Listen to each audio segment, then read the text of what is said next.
Very good morning students.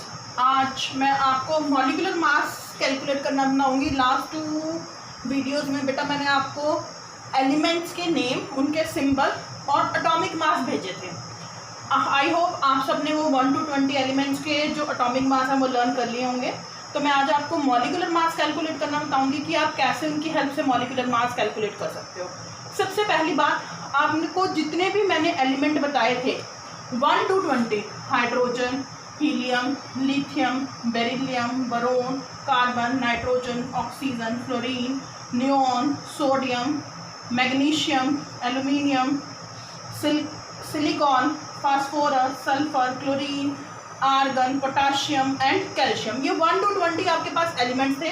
तो ये सारे सिंगल फॉर्म में एग्जिस्ट करते हैं, तो हम इनको क्या बोल देते हैं? एटम। जब एक एटम दूसरे एटम से कंबाइन करता है तो वो क्या बना देता है बेटा? मॉलिक्यूल या फिर कंपाउंड। अगर सेम एटम जुड़ते हैं तो वो क्या बनाता है बेटा? मॉलिक्यूल। अगर डिफरेंट एटम आपस में जुड़ते हैं तो वो क्या बना देता है?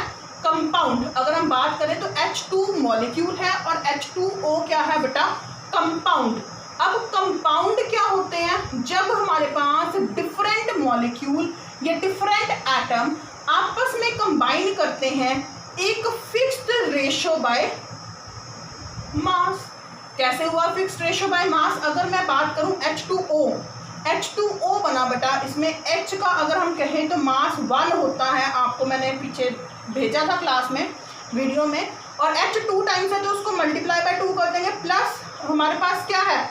ऑक्सीजन का 16 है। अगर हम इनकी रेशो निकालें 2:16 तो ये क्या आ जाएगा? 1:8। अगर आपको मास लर्न होंगे तो आप रेशो कंबाइन कैलकुलेट कर सकते हो और मॉलिक्यूलर मास भी कैलकुलेट कर सकते हो बेटा। जैसे H2 है, अगर H और O 1:8 में कंबाइन करेंगे तो क्या बनेगा बेटा आपके पास? वाटर। ऐसे ही आप इसका एक और एग्जांपल कर सकते हो, जैसे कंपाउंड का C+O2 आपस में कंबाइन करते हैं, क्या बनता है? CO2। और किस रेशो में कंबाइन करते हैं? अगर मैं कार्बन और ऑक्सीजन की बात करूं, O2 है, कार्बन का मास 12 है, ऑक्सीजन का 16 होता है। इसको 2 से मल्टीप्लाई करेंगे तो कितना आ जाएगा? 32। तो आप 12 और 32 की रेशो निकालोगे तो ये क्या रेशो आएगी? 4 3 जा 12 एंड 4 8 जा 32। तो अगर कार्बन और ऑक्सीजन यानी कि कार्बन की 3 रेशो और ऑक्सीजन की 8 रेशो आपस में कंबाइन करेंगे तो क्या बनेगा? CO2। तो मेरे कहने का मतलब क्या हुआ बेटा कि जब सेम एलिमेंट आपस में कंबाइन करेंगे तो it form a molecule, but जब डिफरेंट एलिमेंट आपस में कंबाइन करेंगे तो इट फॉर्म अ कंपाउंड। और कंपाउंड कैसे बनते हैं? एक फिक्स्ड रेशो बाय मास से बनते हैं। बट हमारा आज का क्या काम था? हमने क्या कैलकुलेट करना है बेटा? मॉलिक्यूलर मास कैलकुलेट करना है। अब मॉलिक्यूलर मास, इसके आप कोई भी एग्जांपल ले सकते हो। जैसे अगर लेट्स सपोज मैं H2 की बात करूं बेटा, आपने इसका मास कैलकुलेट करना है। H2 मॉलिक्यूल है। हाइड्रोजन का मास देखो बेटा, अपने असाइनमेंट देखो, हाइड्रोजन का मास मैंने आपको 1 बताया था, हाइड्रोजन का 2 टाइम्स है तो मल्टीप्लाई बाय 2, तो इसका मास क्या आ गया? 2। आप इसके आगे U लिख सकते हो, 2 यूनिट, या फिर AMU एटॉमिक मास यूनिट भी लिख सकते हो। ये यूनिट है मॉलिक्यूलर मास का। अगर मैं बात करूं जैसे Na2O है, आपने इसका मास कैलकुलेट करना है बेटा। कैसे कैलकुलेट करोगे? सोडियम का कितना होता है? 23, 2 टाइम्स है, मल्टीप्लाई बाय 2, प्लस ऑक्सीजन का कितना है? 16। इन दोनों को ऐड कर दो, 46 प्लस 16, 6 6 जा 12, 1 5 और 6, यानी कि 62 यूनिट क्या है? मॉलिक्यूलर मास ऑफ N2O का क्या है? Molecular mass. ऐसी H2O का आपने मॉलिक्यूलर मास कैलकुलेट करना है बेटा। हाइड्रोजन का कितना है? 1, 2 टाइम्स है तो मल्टीप्लाई बाय 2। नेक्स्ट वाले का निकालना है तो बीच में क्या लगाएंगे बेटा? प्लस का साइन।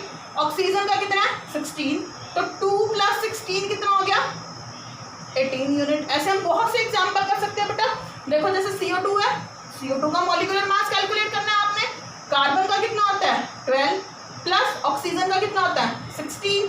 कितने टाइम्स है? 2 टाइम्स, तो क्या हो जाएगा? 12 + 32 कितना आ जाएगा? 44 U। ये क्या है? Molecular mass of CO2। जैसे अब मैं बात करूं CaCO3 है, आपने इसका कैलकुलेट करना है। कैल्शियम का कितना बेटा आपको बताया था? 40 मास है, प्लस कार्बन का 12, ऑक्सीजन का 16 कितने टाइम्स है? 3 टाइम्स, तो 40 + 12 + 16 3 जा 48। अब इन तीनों को जमा कर दो बेटा, 40, 12 और 48, 10, 1, 8, 9 और 10, कितना आ गया बेटा 100 U। तो आप ऐसे क्या कैलकुलेट कर सकते हो बेटा, मॉलिक्यूलर मास। तो मैं आपको असाइनमेंट सेंड करूंगी, आपने इनकी प्रैक्टिस करनी है कि कैसे मॉलिक्यूलर मास कैलकुलेट करते हैं। अगर किसी भी स्टूडेंट को कोई भी डाउट होगा बेटा वो मेरे से पूछ सकता है। Thank you.